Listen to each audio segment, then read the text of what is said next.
नमस्कार बच्चों, बहुत स्वागत है आपका लर्निंग लैंग्वेज में, जहां हम पढ़ते हैं हिंदी और संस्कृत के चैप्टर्स।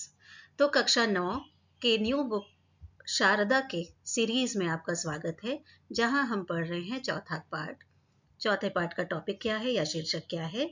न खलु वयस तेजसो हेतु। न खलु वयस तेजसो हेतु। इसका अर्थ क्या है? न मतलब नहीं, खलु मतलब निश्चय ही, वयह वयस तेजसों को अगर हम फैक्टर करें, वयस तेजसों को अगर हम फैक्टर करें तो उसका फैक्टर क्या होगा? उसका फैक्टर होगा वयह और तेजसो। वयह तेजसो, वयह तेजसो।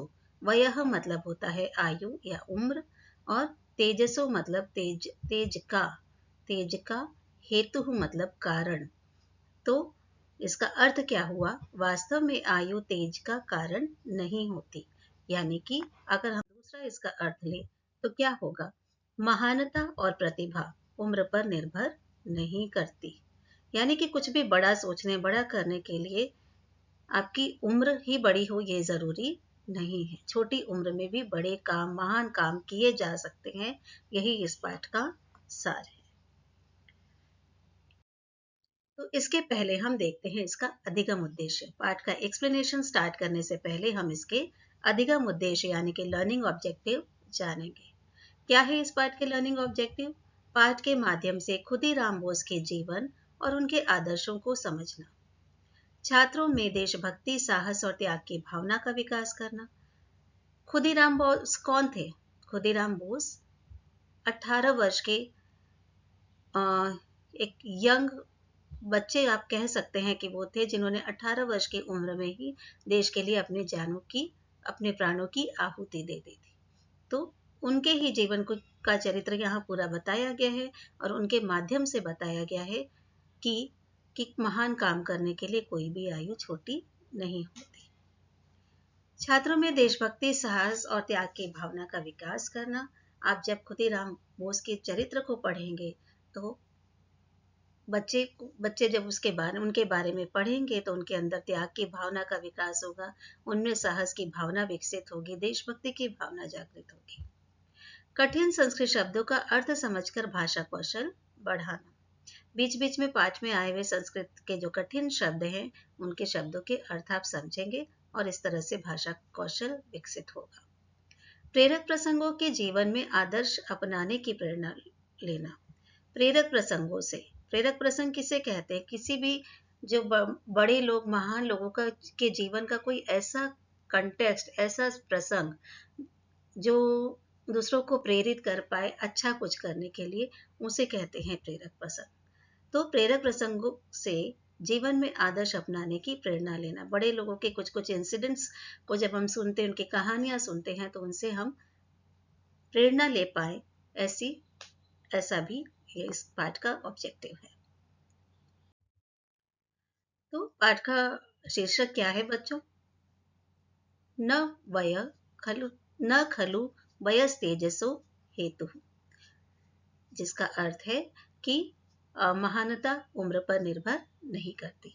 तो चलिए शुरू करते हैं पाठ का एक्सप्लेनेशन, और पाठ के अंत तक जरूर से बने रहिएगा। पाठ के अंत में आप लर्निंग आउटकम्स, की कॉन्सेप्ट्स, की वर्ड्स, माइंड मैप इत्यादि जितने भी क्राइटेरियाज हैं एज पर एनईपी, आप सारे क्राइटेरिया से फेमिलियर होंगे, सारे क्राइटेरियाज के बारे में आप जान पाएंगे, सिस्टमेटिकली लिख पाएंगे। तो शुरू करते हैं। भारत देशस्य स्वतन्त्रतायाः अमृत महोत्सव वर्षः वयम् आचरितवन्तः। यानी कि हमने भारत देश की स्वतंत्रता का अमृत महोत्सव मनाया है। आचरितवंत यानी कि मनाया है। किम क्या, वयम जानीमः हम जानते हैं, क्या हम जानते हैं, यत यत मतलब कि देशाय स्वातंत्र्यं प्रदातुं कियन्तः ज्ञाता अज्ञाताः च क्रान्तिवीराः स्वतंत्रता यज्ञे स्वीयं परिवारं स्वीयं जीवनं च आहुतिरूपेण समर्पितवन्तः इति। तो पाठ में ये कहा जा रहा है कि हमने आज़ादी का अमृत महोत्सव तो मना लिया है, लेकिन क्या हम ये जानते हैं कि देश को स्वतंत्रता प्रदान करने के लिए, स्वातंत्र्यम प्रदातुम, स्वतंत्रता प्रदान करने के लिए, कियंतः कितने ही, ज्ञात और अज्ञात यानी कि जिनको हम जानते हैं नाम से, और इनके अलावा भी कितने ऐसे क्रांतिवीर हुए हैं जिन्हें हम नहीं जानते हैं। स्वतंत्रता स्वतंत्रता यज्ञ स्वयं परिवार, स्वतंत्रता रूपी यज्ञ के लिए अपने परिवार, अपने जीवन को आहुति के रूप में समर्पित किया है। यानी इस पाठ में ये कहा जा रहा है कि कितने ज्ञात और अज्ञात ऐसे क्रांतिवीर हुए हैं जिन्होंने अपने परिवार की आहुति दे दी है देश की स्वतंत्रता के लिए, और साथ ही साथ अपने जीवन की भी आहुति दे दी। तो अगर हम इसका फिर से सार देखें तो हमने क्या सीखा? हमने भारत देश की स्वतंत्रता का अमृत महोत्सव वर्ष मनाया है। क्या हम जानते हैं कि देश को स्वतंत्रता दिलाने के लिए कितने ज्ञात और अज्ञात यानी कि वेल नोन और अनसंग हीरोज ने स्वतंत्रता यज्ञ में अपने परिवार और अपने जीवन को आहुति के रूप में समर्पित कर दिया था? क्या हम ये बात जानते हैं? छात्राः ते सर्वे अपि क्रान्तिवीराः अस्माभिः कृतज्ञताभावनया नित्यं वन्दनीयाः। यानी कि बच्चों को संबोधित करके यहाँ बोला जा रहा है कि हे छात्रों, वे सारे क्रांतिवीर, ते सर्वे अपि क्रांतिवीरा, वे सारे क्रांतिवीर अस्माभिः कृतज्ञता भावनायाः नित्यं वन्दनीया, यानी कि हमारे द्वारा, अस्माभिः मतलब हमारे द्वारा, कृतज्ञता की भावना से हमेशा ही वंदनीय है, पूजनीय है, पूजा करने लायक है। खुदीरामः तेषु एव देशभक्तेषु कश्चन तेजस्वी बालक्रान्तिवीरः हुतात्मा अस्ति। खुदीराम भी उन्हीं देशभक्तों में कोई तेजस्वी बाल क्रांतिवीर बलिदानी थे। हुतात्मा मतलब बलिदानी, जिन्होंने अपने प्राणों की आहुति दे दी। तो खुदीराम बोध भी वैसे ही थे। क्रांतिवीरस्य खुदीरामस्य जीवन वृत्तान्तः संक्षेपेण अत्र वर्णितः अस्ति। तो उन्हीं क्रांतिवीर खुदीराम बोस के जीवन वृत्तांत को यहाँ संक्षेप में वर्णित किया गया है, यानी कि उनके जीवन के प्रसंगों का ही यहाँ वर्णन किया गया। तो क्या कहा जा रहा है? हे विद्यार्थियों, वे सभी क्रांतिवीर हमारे द्वारा कृतज्ञता की भावना से सदैव ही वंदनीय हैं। उन्हीं देशभक्तों में खुदीराम एक तेजस्वी बाल क्रांतिवीर एवं हुतात्मा यानी कि बलिदानी थे। क्रांतिवीर खुदीराम के जीवन का संक्षिप्त वर्णन ही यहाँ पर दिया गया है। तो आगे बढ़ते हैं और जानते हैं खुदीराम ने ऐसे क्या क्या काम किए थे अपने जीवन काल में। भारतस्य स्वतंत्रता संग्रामे सशस्त्रांदोलने बंगप्रान्तः अग्रेसरः आसीत्। भारतस्य यानी कि भारत के स्वतंत्रता संग्राम में यानी कि आज़ादी की लड़ाई में, सशस्त्र आंदोलने और सशस्त्र आंदोलन में यानी कि हथियारों के साथ जो लड़ाई उन लोगों ने की थी, उनमें बंग प्रांत यानी कि बंगाल अग्रेसर आसित सबसे आगे था। अगर भारत की आज़ादी की लड़ाई में बंगाल सबसे आगे था हथियारों से लड़ाई करने में।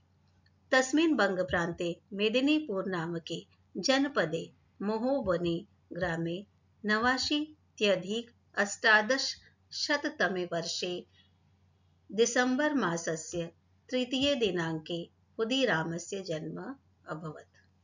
तस्मिन् बंग प्रांते, तस्मिन् मतलब उसी बंगाल प्रांत के मेदिनीपुर नामक के जनपद में, मेदिनीपुर नामक के जनपद यानी होता है जिला, मेदिनीपुर जिले में महोबनी ग्रामे, महोबनी नामक एक गांव था, उसमें नवाशीत्यधिक अष्टादशशततमे वर्षे, अष्टादश शत यानी कि 1800, अष्टादशशत 1800 और उसमें नवाशीत्यधिक और उससे 1800 से 89 ज्यादा यानी कि 1889 ईस्वी में दिसंबर मासस्य तृतीय दिनांके यानी दिसंबर महीने की 3 तारीख को खुदीराम का जन्म हुआ था।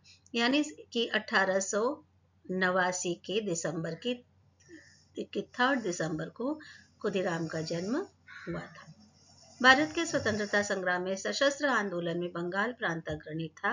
उसी बंगाल प्रांत के मेदिनीपुर नामक जिले के महोबनी ग्राम में सन 1889 ईस्वी के दिसंबर मास की 3 तारीख को खुदीराम का जन्म हुआ था। तस्य जनकस्य नाम त्रैलोक्यनाथः इति जनन्यः नाम लक्ष्मीप्रिया देवी च आसीत्। तस्य जनकस्य यानी कि उनके पिता का नाम त्रैलोक्यनाथ इति, उनके पिता का नाम त्रैलोक्यनाथ था। और जनन्यः माता यानी कि जनन्यः नाम यानी कि माता का नाम लक्ष्मी प्रिया देवी था। यानी कि पेरेंट्स में पिता का नाम त्रिलोकीनाथ और उनकी माता का नाम लक्ष्मी प्रिया था। खुदीरामस्य बाल्यकाले एव तस्य पितरौ दिवंगतौ, यानी कि खुदीराम के बचपन में ही, बाल्यकाले बचपन में एव मतलब ही, तस्य पितरौ यानी कि पितरौ मतलब यहाँ पेरेंट्स माता पिता, उनके माता पिता का दिवंगतौ देहांत हो गए थे, यानी कि उनके बचपन में ही उनके माता पिता दिवंगत हो गए थे। तो पूरा अर्थ क्या होगा? उनके पिता का नाम त्रैलोक्यनाथ था और उनकी माता का नाम लक्ष्मी प्रिया देवी था। खुदीराम के बाल्यकाल में ही उनके माता पिता का देहांत हो गया था। जब वो बहुत बच्चे थे तभी उनके माता पिता दिवंगत हो गए। अतः तस्य अग्रजया अपरूपा देव्या एव खुदीरामस्य पालनं पोषणं च कृतम्। अतः इसलिए तस्य अग्रजया, उनकी अग्रजा यानी उनकी बहन के द्वारा, बहन कौन थी? अपरूपा देव्या, यानी उनकी बहन अपरूपा देवी के द्वारा ही एवं मतलब ही खुदीरामस्य, खुदीराम का पालन पोषणम च कृतम्, खुदीराम का पालन पोषण किया गया। किनके द्वारा? उनकी बहन के द्वारा। बाल्यकालतः एव खुदीरामः असाधारणः आसीत्, बचपन से ही खुदीराम असाधारण थे, यानी कि सबसे कुछ अलग थे। साधारण बालानां क्रीडादिषु तस्य मनः न रमते स्म, बाकी बच्चों के जैसे खेल आदि में, क्रीडादिषु खेल आदि चीजों में, तस्य मनः उनका मन, न रमते स्म नहीं लगता था, उनका मन खेल वेल में बाकी बच्चों जैसे नहीं लगता था। सह देशवासीषु जायमानान् अत्याचारान् दृष्ट्वा व्यथितः भवति स्म, वह देशवासियों पर होने वाले, जायमानान् होने वाले, अत्याचारों को दृष्ट्वा देखकर, व्यथितः भवति स्म व्यथित होते थे, यानी कि दुखी रहते थे। तो पूरा सार क्या है? इसलिए उनकी बड़ी बहन अपरूपा देवी ने ही खुदीराम बोस का पालन पोषण किया। बाल्यकाल से ही खुदीराम असाधारण थे। साधारण बालकों के खेल में आदि में उनका मन नहीं लगता था। वे देशवासियों पर होने वाले अत्याचारों को देखकर अत्यंत दुखी रह जाते थे। यानी कि जिस समय उनके उम्र के बच्चे खेल कूद में व्यस्त रहते थे, वे देश की हालत को देखकर, लोगों के होने वाले अत्याचारों को देखकर वे बहुत ज्यादा दुखी रहते थे। बंग प्रांते क्रांतिवीराणां महद्भिः गुप्तगतिविधिभिः आंग्लाः संत्रस्ताः आसन्। बंग प्रांते, बंगाल प्रांत में, क्रांतिवीराणां क्रांतिवीरों की, महद्भिः गुप्त गतिविधि, बहुत तरह की ये जो गुप्त गतिविधियां होती थी, कार्यकलाप होते थे जो चोरी छुपे, अंग्रेज उन सब से, आंग्लाः मतलब अंग्रेज, संत्रस्तः आसन, उन सारी गतिविधियों से बहुत त्रस्त रहते थे, बहुत परेशान रहते थे। भारतस्य तात्कालिकः वायसरायः कर्जनः बंगप्रान्तस्य एतत् वीरत्वं दमयितुम्, उत्साहं ध्वंसयितुं, देशभक्तिं मर्दयितुं च बंगप्रान्तस्य पन्थाधारितं विभजनं करणीयम् इति निश्चितवान्। भारतस्य तात्कालिक, उस समय के तात्कालिक मतलब उस समय के वायसराय कौन थे? लॉर्ड कर्जन थे। उन्होंने बंग प्रांत की इस एतत् वीरत्व मतलब इस वीरता को, दमयितुम दमन करने के लिए, खत्म करने के लिए, दबाने के लिए, उत्साहम ध्वंसयितुम लोगों के बीच का उत्साह खत्म करने के लिए, देशभक्ति मर्दयितुम तम और देशभक्ति की भावना को कुचलने के लिए, मर्दयितुम मतलब कुचलने के लिए, बंग प्रांतस्य पंथाधारिणम और बंग प्रांत का यानी कि बंगाल का धर्म के आधार पर विभाजन करना आवश्यक समझा या फिर धर्म के आधार पर विभाजन करने का निश्चय किया। क्योंकि बंगाल प्रांत के लोग ज़्यादा अग्रेसिव रहते थे, स्वतंत्रता की गतिविधियों में ज़्यादा भाग लेते थे, तो लॉर्ड कर्जन ने सोचा कि बंग प्रांत पर यानी बंगाल पर अंकुश लगाना बहुत ज़्यादा ज़रूरी है और इसलिए उनका विभाजन करने का उन्होंने सोचा। बंगाल प्रांत में क्रांतिवीरों की महान गुप्त गतिविधियों से अंग्रेज भयभीत थे। भारत के तत्कालीन वायसराय कर्जन ने बंगाल प्रांत के इस वीरत्व को दबाने, उत्साह को नष्ट करने और धर्म और देशभक्ति को कुचलने के लिए बंगाल प्रांत का धर्म के आधार पर विभाजन करना आवश्यक समझा। पंचाधिक नवदशशततमे वर्षे तेन बङ्गप्रान्तः भागद्वये विभाजितः। पंचाधिक नवदशशततमे नवदश मतलब नवदशशत यानी कि 19। नवदश मतलब होता है 19 और शत मतलब उसमें 100 और जोड़ दीजिए 1900। 1900 में कितने ज्यादा? 5 अधिक यानी कि 1905। 1905 में उसके द्वारा बंगाल प्रांत को या बंग प्रांत को दो भागों में विभाजित कर दिया गया यानी कि उसका बंटवारा कर दिया गया। तस्य एतया कृत्यान् केवलं बंगप्रान्ते अपि तु सर्वस्मिन् देशे जनान्दोलनं प्रवृत्तम्। इस कार्य से जब उन्होंने उसका विभाजन कर दिया तो इससे केवल बंगाल में नहीं बल्कि इसका प्रभाव पूरे देश पर पड़ा। केवल बंगाल में नहीं अपितु सर्वस्मिन् देशे यानी कि पूरे देश में जन आंदोलन प्रारंभ हो गया। बंगभंग आंदोलनम इति तस्य जनांदोलनस्य नाम। और बंगभंग उस आंदोलन का नाम था, क्या था? जन आंदोलन। बंग भंग आंदोलन था उस आंदोलन का नाम। यद्यपि खुदीरामः तस्मिन् समये केवलं 15 वर्षीयः। यद्यपि जब ये बंग भंग आंदोलन चल रहा था उस समय खुदीराम केवल कितने साल के थे? 15 वर्षीय यानी कि केवल 15 ही साल के थे। तथापि देशभक्तेः भावनया सह प्रेरितः सन जन आंदोलने ऊर्जितः। उसके बाद भी देशभक्ति की भावना से प्रेरित वह जन आंदोलन में कूद गए। आंग्लानां पारतंत्र श्रृंखलातः वंदनीय भारत मातुः मोचनं करणीयम् इत्येव संकल्पः आसीत्। आंग्लानां मतलब अंग्रेजों के, पारतंत्र श्रृंखला परतंत्रा की श्रृंखलाओं से यानी कि गुलामी की जंजीरों से, वंदनीय भारत मातु यानी कि पूजनीय भारत माता को, मोचनीयम करणीयम छुड़ाना है, मुक्त कराना है, यही उनका संकल्प था। तो क्या था? यद्यपि उस समय खुदीराम बोस केवल 15 ही वर्ष के थे, तथापि वे देशभक्ति की भावना से प्रेरित होकर जन आंदोलन में कूद पड़े। अंग्रेजों की परतंत्रता की बेड़ियों से वंदनीय भारत माता को मुक्त कराना ही उनका संकल्प था।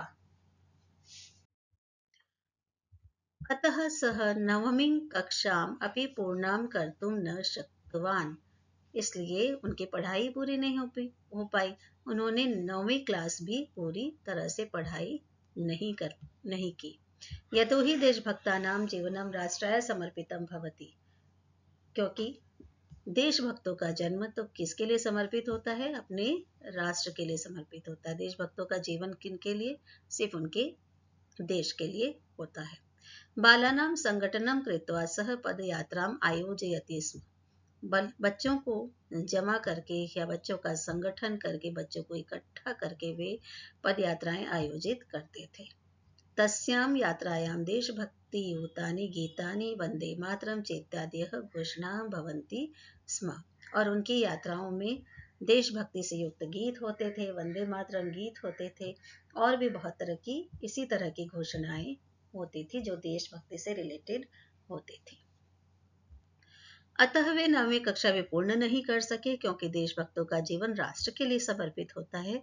बालकों का संगठन करके वे पद यात्राएं आयोजित करते थे। उन यात्रा में वे देशभक्ति से युक्त गीत तथा वंदे मातरम आदि घोषणाएं करते थे। सह पद यात्रा माध्यमेन लोक जागरणं विषयाणि पत्रकाणि जनेषु वितरति स्म। पद यात्रा माध्यमेन, यानी कि पद यात्रा के द्वारा पैदल चल के वो यात्राएं करते थे और यात्राओं के माध्यम से वे लोगों को जगाने का प्रयास करते थे और इसीलिए वे लोक जागरण विषय से रिलेटेड एक पत्रक यानी कि एक कागज या पेपर लोगों में वितरित करते थे, जिसको हम आजकल पैम्पलेट बोलते हैं। वो इस तरह का पत्रक लोगों में डिस्ट्रीब्यूट करते थे। वितरति स्म मतलब बांटते थे। कदाचित खुदीरामः पत्रक वितरण समय आंग्लानां हस्तगतः जातः। कदाचित मतलब किसी समय खुदीराम बोस इसी पत्रक का वितरण करते समय, इसी पत्रक को बांटते समय अंग्रेजों के हाथों पकड़े गए, अंग्रेजों के हाथ में आ गए। किंतु सामर्थ्य संपन्नः खुदीरामः आंग्लानां ताडनं कृत्वा ततः निर्गच्छत्। क्योंकि वो तो खुद ही सामर्थ्य संपन्न थे, वो किसी से डरते नहीं थे, तो खुदीराम जो सामर्थ्य बिल्कुल सामर्थ्य संपन्न थे, जो कैपेबल थे, खुदीराम बोस आंग्लानाम मतलब अंग्रेजों को ताड़नम पिटाई करके, ताड़नम मतलब जब अंग्रेजों ने उनको पकड़ा तो उनकी पिटाई करके वो वहां से भाग गए, वहां से निकल गए। पद यात्रा के माध्यम से वे लोक जागरण संबंधी पत्रकों का लोगों में वितरण करते थे। एक बार पत्रक बांटते समय खुदीराम अंग्रेजों के हाथों पकड़े गए, किंतु सामर्थ्यवान खुदीराम अंग्रेजों की पिटाई करके वहां से निकल गए। बंग प्रांते क्रांतिवीरः संचालितानि बहूनि गुप्तमण्डलानि आंग्लानां मनसि आतंकं जनयन्ति स्म। बंगाल प्रांत में क्रांतिवीरों के द्वारा संचालित किए गए बहुत तरह के गुप्त मंडलों के द्वारा अंग्रेजों के मन में हमेशा आतंक छाया रहता था और अंग्रेज उनसे डरते थे। ये जो क्रांतिवीर थे वे समय समय पर अपनी गुप्त गतिविधियों द्वारा अंग्रेजों को डराने का प्रयास करते थे। कस्यचित् गुप्त मंडलस्य संचालकः आसीत् सत्येंद्रनाथ। इसी तरह के जो गुप्त मंडल बहुत सारे थे, इनमें से किसी एक गुप्त मंडल के संचालक थे सत्येंद्रनाथ। बंगाल प्रांत में क्रांतिवीरों द्वारा संचालित अनेक गुप्त मंडल अंग्रेजों के मन में आतंक उत्पन्न करते थे। इन्हीं में से एक गुप्त मंडल के संचालक कौन थे? एक गुप्त मंडल को किसके द्वारा चलाया जाता था? सत्येंद्रनाथ के द्वारा चलाया जाता था, जो कि एक क्रांतिवीर थे। खुदीरामः स्वमित्रेण प्रफुल्लेन सह गत्वा सत्येंद्रनाथेन अमिलत्। खुदीराम ने जब उनके बारे में सुना तो वो अपने मित्र के साथ जाकर उनसे मिले। सत्येंद्रनाथ उपादेश, सत्येंद्रनाथ ने उनको उपदेश दिया, उनको यह बताया, क्रांति कार्यम कर्तुम शरीरम वज्र सदृशम दृढ़म बुद्धि असी धारा एव तीक्ष्णः और मन गंगा जलमेव निर्मलम च भवेत् इति।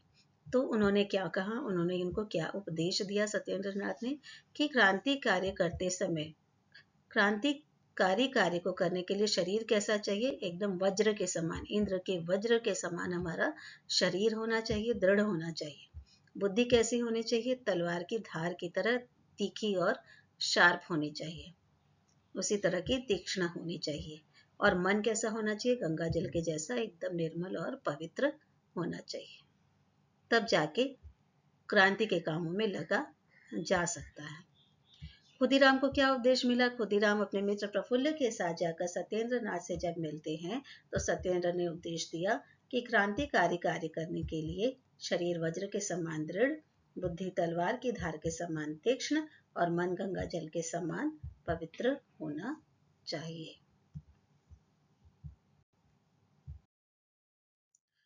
गुप्त प्रशिक्षण केंद्रात 8 मासात्मकं प्रशिक्षणं प्राप्त। गुप्त प्रशिक्षण केंद्रों से उन दोनों ने 8 मासात्मकम यानी कि 8 महीनों तक प्रशिक्षणं प्राप्तम शिक्षा प्राप्त की, किसी की ट्रेनिंग ली, उन्होंने हथियार चलाने की ट्रेनिंग ली। भुशुंडी संचालने अपि तो अचिरादेव प्रवीणौ संजातो। भुशुंडी मतलब होता है बंदूक, बंदूक चलाने में भी उन दोनों ने बहुत जल्दी, अचिरादेव मतलब यानी कि बहुत जल्दी, तुरंत ही वे दोनों प्रवीण हो गए, निपुण हो गए। संजातो मतलब हो गए। राणा प्रतापस्य चरित्रेण प्रेरितः खुदीरामः प्रतिज्ञावान। राणा प्रताप के चरित्र से प्रेरित होकर खुदीराम ने ये प्रतिज्ञा की थी। क्या प्रतिज्ञा की थी? यत् कि यावत भारतम, यावत मतलब होता है जब तक, भारतम यानी कि भारत, जब तक भारत आंग्ल शासनात्, अंग्रेजों के शासन से मुक्तम न भविष्यति, मुक्त नहीं हो जाएगा, तावत, तब तक पादत्राणम न धारिष्यामि इति, तब तक पादत्राणम मतलब होता है चप्पल या जूते, जो भी बोल लो, वो मैं नहीं पहनूंगा, धारण नहीं करूंगा। तो उन्होंने राणा प्रताप के चरित्र से ये सीखा था कि देशभक्ति के लिए जो हो सके, जो बन पड़े, वो सब करना चाहिए। और उन्हीं से प्रेरित होकर उन्होंने प्रतिज्ञा ली थी कि जब तक भारत अंग्रेजों की गुलामी से मुक्त ना हो जाएगा, तब तक मैं चप्पलें नहीं पहनूंगा। पूरा एक्सप्लेनेशन फिर से देखते हैं। गुप्त प्रशिक्षण केंद्र से दोनों ने 8 महीने का प्रशिक्षण प्राप्त किया। बंदूक चलाने में भी वे शीघ्र ही निपुण हो गए। राणा प्रताप के चरित्र से प्रेरित होकर खुदीराम ने प्रतिज्ञा की कि जब तक भारत अंग्रेजी शासन से मुक्त नहीं हो जाएगा, तब तक मैं जूते नहीं पहनूंगा। तावत् तस्मात् द्वाभ्यां कलकत्ता जनपदस्य मुख्यः न्यायिकः आङ्ग्लः अधिकारी किंग्सफोर्ड भारतीय देशभक्तान् अतीव कठोररीत्या दण्डयति स्म। तस्मात् द्वाभ्यां कारणात्, उन दोनों के कारण, क्योंकि वो दोनों इतने एक्टिव थे स्वतंत्रता संग्राम में, तो उन दोनों के कारण कलकत्ता जिले के मुख्य न्यायिक अंग्रेज अधिकारी जो थे किंग्सफोर्ड, वो भारतीय देशभक्तों को बहुत कठोर दंड देते थे। निर्दयः स बालान अपि न त्यजति स्म, और वो निर्दयी व्यक्ति बच्चों तक को भी नहीं छोड़ता था, क्योंकि खुदीराम ने उन दोनों के नाक में दम कर रखा था, इसीलिए वो किसी भी बच्चे को बहुत निर्दयता पूर्वक दंड देता था। पूरा एक्सप्लेनेशन फिर से देखते हैं। उन दोनों के कारण कलकत्ता जनपद का मुख्य या कलकत्ता जिले का मुख्य न्यायिक अंग्रेज अधिकारी जो था किंग्सफोर्ड, भारतीय देशभक्तों को अत्यंत कठोरता से दंड देता था। वह निर्दयी बच्चों तक को भी नहीं छोड़ता था। तस्य स्थानान्तरणं यदा मुजफ्फरनगरे जातं तदा सः हन्तव्यः इति सशस्त्र क्रांतिवीरमण्डलेन निश्चितम्। तस्य स्थानांतरणम, उसका स्थानांतरण यानी कि उसका ट्रांसफर, यदा जब, मुजफ्फरनगरे जाता, मुजफ्फरनगर हुआ, यानी कि किंग्सफोर्ड का जब ट्रांसफर हो गया मुजफ्फरनगर, तदा स हंतव्य, तब उसे मार देना चाहिए। यही ऐसा सोचकर सारे क्रांतिवीर, जो सशस्त्र क्रांतिवीर मंडल था, यह उनका निश्चय हुआ कि ट्रांसफर हुआ है तो जाते समय उसे मार देना ही उचित है। हत्या योजनायाः संपूर्णम् उत्तरदायित्वं प्रफुल्ल खुदीरामाभ्यां स्वीकृतम्। हत्या की योजना का संपूर्ण उत्तरदायित्व, पूरा उत्तरदायित्व, पूरी जिम्मेदारी इस पर थी प्रफुल्ल और खुदीराम, इन दोनों ने स्वीकार कर ली या इन दोनों ने ले ली। तस्य वधस्य सूक्ष्म योजना भी द्वाभ्यां निर्मिता, उसके वध की सारी सूक्ष्म से सूक्ष्म योजना भी इन दोनों ने मिलकर के बनाई। पूरा एक्सप्लेनेशन। जब उसका स्थानांतरण मुजफ्फरपुर में हुआ, तब सशस्त्र क्रांतिवीर मंडल द्वारा यह निश्चित किया गया कि उसे मार देना चाहिए। हत्या की योजना का संपूर्ण उत्तरदायित्व प्रफुल्ल और खुदीराम ने स्वीकार किया, उसके वध की सूक्ष्म सूचना भी इन दोनों ने बनाई। अष्टाधिक नवदशशततम वर्षस्य, अष्टाधिक 8 अधिक नवदशशततम, नवदश यानी कि 19, शत 1900, 1908 में, 1908 के अप्रैल मासस्य अष्टाविंशे दिनांके, अष्टाविंशे यानी कि 28, विंशे मतलब 20 और उसमें 8 और, यानी कि अप्रैल मास के 28 डेट को, 28 अप्रैल को किंग्सफोर्डस्य इत्यस्य रथ विशेषे प्रफुल्ल खुदीरामाभ्यां विस्फोटकं प्रक्षिप्तम्। किंग्सफोर्ड के रथ, जो विशेष रथ था उसका, उस पर प्रफुल्ल ने और खुदीराम दोनों ने विस्फोटक फेंके, यानी कि बम फेंके। महान विस्फोट ध्वनि ही जाता, बहुत बहुत जोर की बम ब्लास्ट होने की आवाज हुई। अग्नि ज्वाला आकाशम अस्पृशन, आग की लपटें आकाश को छूने लगी। अग्निज्वाला आग की लपटे आकाशम अस्पृशन मतलब छूने लगी। पूरा एक्सप्लेनेशन। सन 1908 के अप्रैल मास की 28 तारीख को प्रफुल्ल और खुदीराम ने किंग्स बोर्ड की बग्घी पर बम फेंका। बहुत बड़ा विस्फोट हुआ। अग्नि की ज्वालाएं आकाश को छूने लगी। किंग्सफोर्ड हतः अस्माकम् उत्तरदायित्वं पूर्णम् इति कृतार्थ भावनाया तौ पलायितवन्तौ। किंग्सफोर्ड हतः किंग्सफोर्ड मारा गया। अस्माकम मतलब हमारा, उत्तरदायित्व पूर्णम हमारा उत्तरदायित्व पूरा हुआ। इसी भावना से दोनों वहां से भाग गए। किंतु हाधिक किंतु हे भगवान, यद्यपि सह किंग्सफोर्डस्य महोदयस्य रथ आसीत्, क्योंकि यह किंगफोर्ड का ही रथ था, फिर भी उसमें वह नहीं था। उन्होंने तो पूरी योजना अच्छी बनाई थी, लेकिन दुर्भाग्यवश उस दिन किंग्सफोर्ड अपने रथ पर नहीं था। किंग्सफोर्ड मारा गया, हमारा उत्तरदायित्व पूर्ण हुआ। इस भावना से वे दोनों वहां से भाग गए।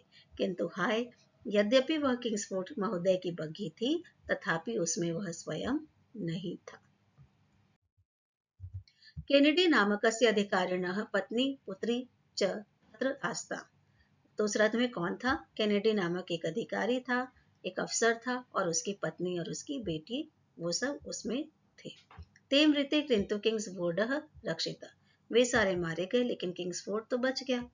आ रात्रि द्वौ अपि क्रांतिवीरो अधावताम। आ रात्रि संपूर्ण रात्रि, पूरी रात, सारी रात। द्वौ अपि क्रांतिवीरो, वे दोनों क्रांतिवीर दौड़ते ही रहे। सारी रात वे दोनों अपने को बचाने के लिए दौड़ते ही रहे। किंतु दुर्भाग्यवशात आंग्लः आरक्षकः तौ अगृहन्। किंतु लेकिन दुर्भाग्यवश अंग्रेजी सिपाहियों के द्वारा वे पकड़े गए। आरक्षकः सिपाही, उनके द्वारा वे पकड़े गए। वहां केनेडी नामक अधिकारी की पत्नी और पुत्री थी, वे दोनों मर गई, किंतु किंग्सफोर्ड बच गया। पूरी रात वे दोनों क्रांतिवीर दौड़ते रहे, किंतु दुर्भाग्यवश अंग्रेज सिपाहियों ने उन्हें पकड़ लिया। वीर प्रफुल्लेन आंग्लानां विरोधे कृतः प्रतिकारयत्नः व्यर्थः अभूत्। वीर प्रफुल्ल अंग्रेजों के विरोध में किए गए प्रतिकार का, वीर प्रफुल्ल द्वारा अंग्रेजों के लिए जो विरोध किया गया था या जो योजना बनाई गई थी, वो व्यर्थ हो गया। अनन्य गति भारत मातरम मनसा प्रणम्य वंदे मातरम इति उद्घोष्य च स्ववक्षः स्थ गोलिका प्रहारं कृतवान्। अनन्य गति भारत मातरम, उनको और कोई मार्ग नहीं दिखाई दिया। उनको लगा कि अब तो और कोई रास्ता नहीं बचा है, अब तो मैं पकड़ा ही गया। तो उन्होंने क्या किया, भारत माता को मन ही मन प्रणाम किया और वंदे मातरम ऐसा बोल करके स्ववक्ष अपने ही सीने पर गोली चला ली। वीर बालः प्रफुल्ल हौतात्म्येन अमरः जाता। इस प्रकार से वीर बालक प्रफुल्ल जो थे, बलिदान देकर, अपने बलिदान के द्वारा, हौतात्म्य बलिदान के द्वारा, अमरः जाता अमर हो गए। वीर प्रफुल्ल द्वारा अंग्रेजों के विरोध में किए गए प्रतिकार का प्रयास व्यर्थ हो गया। अन्य कोई मार्ग न देखकर उन्होंने मन ही मन भारत माता को प्रणाम किया और वंदे मातरम का उद्घोष करते हुए अपनी छाती पर गोली चला ली। वीर बालक प्रफुल्ल बलिदान देकर अमर हो गए। आंग्लः गृहीतः खुदीरामः न्यायालयं नीतः। अंग्रेजों के द्वारा पकड़े गए खुदीराम न्यायालय लाए गए, अदालत में लाए गए। तत्र अधिवक्तॄणां प्रत्येकं प्रश्नस्य खुदीरामस्य निश्चितम् उत्तरम् आसीत्। वहां पे अधिवक्तॄणां यानी कि वकीलों के द्वारा किए गए प्रत्येक प्रश्न का खुदीराम के पास निश्चित उत्तर था। और वो उत्तर क्या था? यत् वंदे मातरम। हर सवाल के जवाब में वो एक ही बात बोलते थे, वंदे मातरम। न्यायाधीशेन निर्दयता बालाय खुदीरामाय मृत्युदंडः उद्घोषितः उद्वंधतम इति। तो न्यायाधीश के द्वारा यानी कि जज के द्वारा बहुत ही निर्दयता पूर्वक उस छोटे से बालक खुदीराम के लिए मृत्युदंड का उद्घोष किया गया या मृत्युदंड की सजा उनको सुनाई गई। अंग्रेजों द्वारा पकड़े गए खुदीराम को न्यायालय में ले जाया गया वहां वकीलों के प्रत्येक प्रश्न का खुदीराम एक ही निश्चित उत्तर देते थे, वंदे मातरम। न्यायाधीश ने निर्दयता पूर्वक बालक खुदीराम को मृत्युदंड अर्थात फांसी की सजा सुनाई। राष्ट्रभक्तस्य खुदीरामस्य मुखे भयं दुःखं वा नासीत्, प्रत्युत प्रसन्नता शांति तृप्तिः तेजः च आसीत्। राष्ट्रभक्त खुदीराम के मुख पर जब उनको फांसी की सजा सुनाई गई तब भी उनके मुख पे कोई भी डर दुख नहीं था। मुखे भयम दुखम व नासीत, भय और दुख की कोई एक रेखा भी उनके चेहरे पर नहीं थी। प्रत्युत बल्कि प्रसन्नता, खुशी, शांति, तृप्ति और तेज उनके मुख पर था। तत् दृष्टवा न्यायाधीशः आंग्लः अधिकारिणः चापि चकिता। ये सब देख करके न्यायाधीश, वहां पे जो जज बैठे हुए थे वो और अंग्रेज अधिकारी भी चकित रह गए। राष्ट्रभक्त खुदीराम के मुख पर न तो भय था और न ही दुख, बल्कि प्रसन्नता, शांति, तृप्ति और तेज था। ये सब देख करके न्यायाधीश और अंग्रेज अधिकारी भी चकित रह गए, आश्चर्यचकित हो गए। अष्टाधिक नवदशशततमस्य वर्षस्य अगस्तमासस्य एकादशे दिनाङ्के बाल्ये वयसि एव देशस्य स्वातन्त्र्यार्थ खुदीरामः हुतात्मनः जातः। 1900 में 8 अधिक यानी कि 1908 के अगस्त मास की 11 तारीख को यानी कि 11th of अगस्त 1908 को जो बच्चे थे खुदीराम बोस, उनको स्वतंत्रता के लिए, स्वतंत्रता संग्राम के लिए खुदीराम का बलिदान ले लिया गया। प्रिय भारत मातु दर्शनार्थम सहसन वंदे मातरम इति जपन आनंदेन एवं आनंद दिवंगितः। प्रिय भारत मातु, अपने भारत माता के दर्शन के लिए वे हंसते हंसते वंदे मातरम इति यही जाप करते हुए वे आनंद से दिवंगत हो गए, स्वर्ग को प्राप्त हुए। सन 1918 के अगस्त मास की 11 तारीख को खुदीराम ने बाल्यावस्था में ही देश की स्वतंत्रता के लिए बलिदान दे दिया। प्रिय भारत माता के दर्शन के लिए वे हंसते हुए और वंदे मातरम का जाप करते हुए आनंद पूर्वक स्वर्ग को प्राप्त हुए। बच्चों, ये था इस पाठ का में खुदीराम के जीवन का पूरा जीवन चरित्र, उनका पूरा वृत्तांत। और हम देख सकते हैं कि कैसे एक छोटे से बालक ने अपने जान की परवाह न करते हुए, अपने जान की परवाह न करते हुए, अपने प्राणों की बाजी लगाते हुए स्वतंत्रता संग्राम में हिस्सा लिया। तो according to CBSE, according to NEP, हमें इस पाठ का माइंड मैप तैयार करना होगा, जो कुछ इस प्रकार है। माइंड मैप में हम सबसे पहले बताते हैं पाठ की विधा। तो पाठ की विधा क्या है? यह एक कथा है, नैरेटिव स्टोरी इट इज, तो हम इसको बोलेंगे गद्य।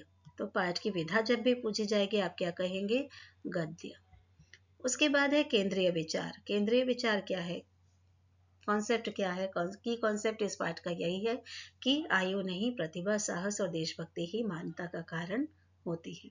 उम्र बढ़ने के साथ ही आप महान नहीं बढ़ते हैं, महान नहीं बनते हैं, बल्कि आपके कर्म आपको महान बनाते हैं, और उसके लिए अधिक आयु का होना आवश्यक नहीं है।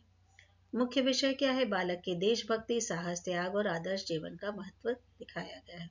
मुख्य पात्र इस पाठ के कौन है? खुदीराम बोस है, जो एक बाल क्रांतिकारी है।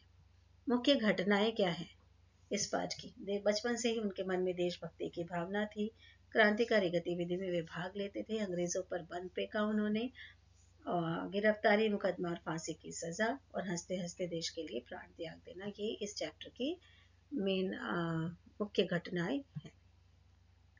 प्रेरणा क्या है? खुदीराम बोस के इस पाठ से हमको क्या प्रेरणा मिलती है?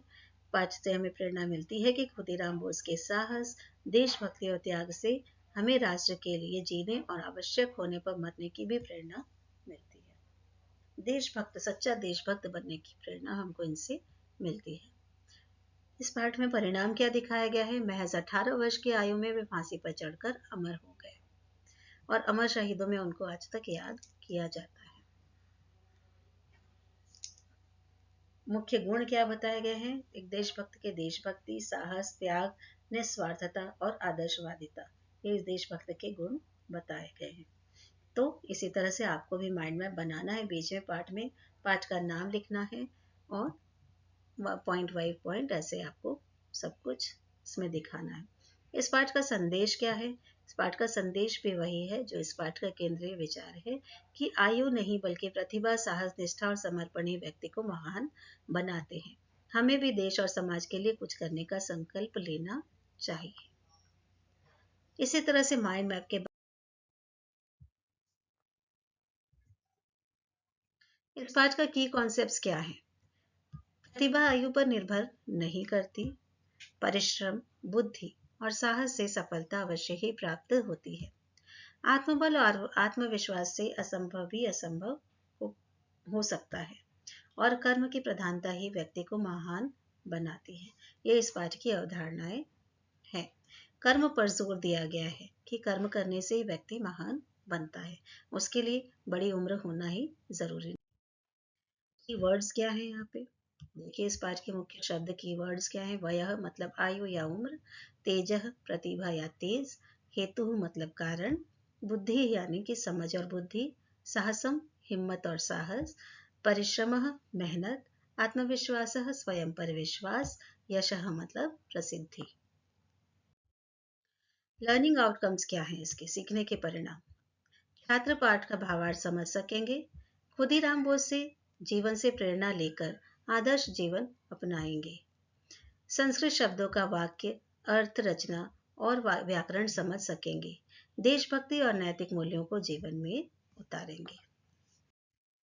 जीवन कौशल क्या सीखते हैं? इससे आपके कौन से जीवन कौशल बढ़ते हैं? लाइफ स्किल क्या बढ़ते हैं? आत्मविश्वास बढ़ता है, निर्णय लेने की क्षमता जागृत होती है, देशभक्ति और जिम्मेदारी की भावना का विकास होता है और समस्याओं का सामना करने की भी शक्ति प्राप्त होती है। मुख्य कौशल क्या है? क्रिटिकल थिंकिंग, किसी बात को हम क्रिटिकली थिंक कर सकते हैं, सोच सकते हैं, उसका चिंतन कर सकते हैं। कम्युनिकेशन स्किल ज़्यादा डेवलप होते हैं, क्रिएटिविटी बढ़ती है, प्रॉब्लम सॉल्विंग कैपेसिटी इनकलकेट होती है, डेवलप होती है और लीडरशिप यानी कि नेतृत्व क्षमता का भी विकास होता है। एसडीजीज क्या है? इस चैप्टर से रिलेटेड एसडीजीज है क्वालिटी एजुकेशन। हम एक महान क्रांतिवीर के बारे में पढ़ रहे हैं, तो ये एक बहुत अच्छी शिक्षा, गुणवत्तापूर्ण शिक्षा तो है ही। सम्मानजनक कार्य एवं आर्थिक विकास, decent work and economic growth. सम्मानजनक कार्य, देश के लिए कुछ भी काम करके हम सम्मानजनक कार्य कर रहे हैं, अपने आप को अपलिफ्ट कर रहे हैं लोगों की नज़र में, तो SDG 8 is related with that. SDG 10 यानी असमानताओं में कमी, रिड्यूस इनइक्वालिटीज, आपस में मिलके एक साथ एक भावना से काम करना और अपने बीच की असमानताओं को दूर करना भी इस पार्ट से ही रिलेटेड है, इसलिए एसडीजी 10। आशा है बच्चों आपको ये पार्ट बहुत अच्छे से समझ में आया होगा। कहीं भी किसी भी तरह की कोई भी क्वेरी के लिए आप you can message me with the channel on the channel. You can message any time. Keep watching learning language for such more videos and give your feedback too. Thank you.